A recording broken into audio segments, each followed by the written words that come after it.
బుగ్గ మీద వెచ్చని సిగ్గు వచ్చినప్పుడు దానిని అడుగు, ఎర్రదనం అంటే చెబుతుంది.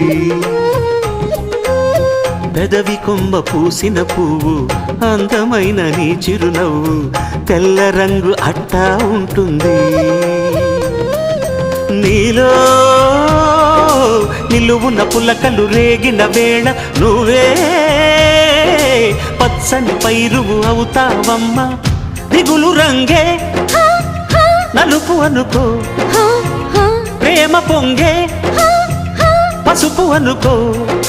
భావాలను గమనిస్తుంటే ప్రతి రంగును చూస్తున్నట్టే, చూపులు ఎవరివైనా చూపించే లోకం ఒకటే. నేస్తమా ఇద్దరి లోకం ఒకటే లేవమ్మా, అందుకే నా కన్నులతో లోకం చూడమ్మా.